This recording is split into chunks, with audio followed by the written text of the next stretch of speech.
आज Doubtnut app download करें। Doubtnut पर अपने सभी गणित, रसायन विज्ञान, भौतिक विज्ञान और जीव विज्ञान के डाउट्स का करो सफाया। बस प्रश्न की फोटो खींचो, एक ही प्रश्न को क्रॉप करो और तुरंत वीडियो सोल्यूशन पाओ। अभी डाउनलोड करें। हेलो दोस्तों, हमें सवाल दिया है कि मृदु इस्पात के 4 समरूप खोखले बेलनाकार स्तंभ 50,000 किलोग्राम द्रव्यमान के किसी बड़े ढांचे को आधार दिए हुए हैं। प्रत्येक स्तंभ की भीतरी तथा बाहरी त्रिज्याएं क्रमशः 30 तथा 60 सेंटीमीटर दी हुई हैं। भार वितरण को एक समान मानते हुए प्रत्येक स्तंभ की संपीड़न विकृति की गणना कीजिए। ठीक है, तो इस प्रकार मान लीजिए कोई स्तंभ है। ठीक है, ये है हम इसका द्रव्यमान हमें दिया है 50,000 किलोग्राम। ठीक है, तो मान लीजिए हमारा स्टूल की तरह है, या फिर मान लीजिए कि कोई ब्रिज है बहुत बड़ा जिस 4 खंभों पे खड़ा है। ठीक है, अब कह रहा है कि ये जो ब्रिज है या फिर जो स्तंभ है हमारा, ये चारों पे एक समान भार लगाए हुए है। मतलब जो इसका भार है mg जो है mg नीचे की तरफ लगेगा, हम जानते हैं। ठीक है, ये भार mg जो है चारों पे एक समान रूप से वितरित हो जाएगा, क्योंकि कह रहा है कि भार वितरण को एक समान मानिए। ठीक है, तो हर भार पे प्रत्येक ढांचे पे कितना भार होगा, mg/4। ठीक है, तो प्रत्येक स्तंभ पर भार आप लिख सकते हैं, प्रत्येक स्तंभ पर भार। ठीक है, ये हो जाएगा mg/4। ठीक है, इसे मैं f ले लेता हूँ, f बराबर हो जाएगा mg/4। ठीक है, हमें त्रिज्याएं भी इसकी दी हैं। जो बेलनाकार स्तंभ है इसकी बाहरी तथा भीतरी त्रिज्याएं दी हैं। ठीक है, तो मैं मान ले रहा हूँ हमारा r1 जो है भीतरी त्रिज्या है वो हमें दिया है 30 सेंटीमीटर या 0.3 मीटर हो जाएगा।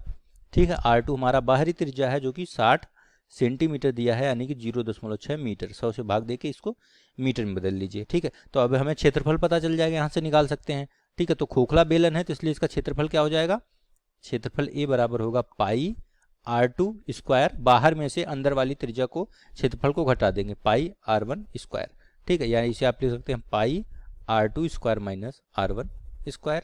यहाँ से आपको क्षेत्रफल मिल जाएगा बेलन का पूरा 3.14 गुणे में R2 कितना 0.6 का स्क्वायर माइनस 0.3 का स्क्वायर। ठीक है, यहाँ से हल करेंगे तो आपको क्षेत्रफल मिल जाएगा 0.22 मीटर स्क्वायर।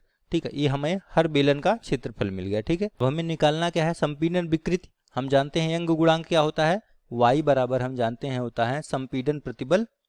ठीक है, ये होता है संपीड़न प्रतिबल बटे संपीड़न विकृति, प्रतिबल बटा संपीड़न विकृति होता है। हमें संपीड़न विकृति निकालना है, संपीड़न विकृति। ठीक है, मैं जिसे दिखा देता हूँ एप्सिलॉन से।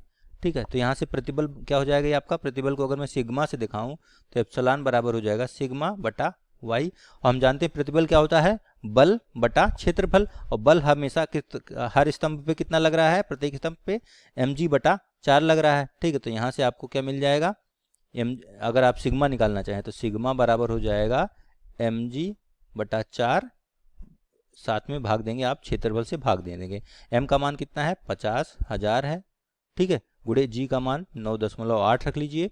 ठीक है, बट्टे 4 गुणे क्षेत्रफल हम लोगों ने निकाला 0.22। तो यहाँ से आपको संपीड़न प्रतिबल मिल जाएगा। ठीक, आपको आ जाएगा ये इतना मिल जाएगा हमारा संपीड़न प्रतिबल। ठीक है, तो अभी हमें y चाहिए, तो हमें पता है इस्पात के लिए y का मान कितना होता है, इस्पात। ठीक है, इस्पात के लिए हमारा यंग गुणांक का मान होता है 2 गुणे 10 की घात 11 न्यूटन पर मीटर स्क्वायर। ठीक है, तब इसका मान हम लोग इस सूत्र में रखेंगे तो हमें विकृत क्या मिल जाएगी, सिग्मा का एप्सिलॉन का मान मिल जाएगा। तो संपीड़न विकृत हो जाएगी आपका 5,5,6,8 बटे 2 गुणे 10 की घात 11। इसको भाग देंगे, को मिलेगा 2.78 गुणे 10 की घात -6। ठीक है, इसका कोई मात्रक होता नहीं, क्योंकि हम जानते हैं विकृत का कोई मात्रक नहीं होता, तो ये आपका यही उत्तर हो जाएगा। ठीक है, 2.78 गुणे 10 की घात -6 इतना विकृत होगी हर स्तंभ में। ठीक है, 4 स्तंभ है, प्रत्येक स्तंभ में इतनी विकृत होगी। ठीक है, कक्षा 6 से 12वीं से लेकर नीट, IIT, JEE वो एडवांस के लेवल तक 1 करोड़ से ज्यादा छात्रों का भरोसा। आज ही डाउनलोड करें डाउटनेट ऐप या व्हाट्सएप करें अपने सारे डाउट्स 8400 400 400 पर।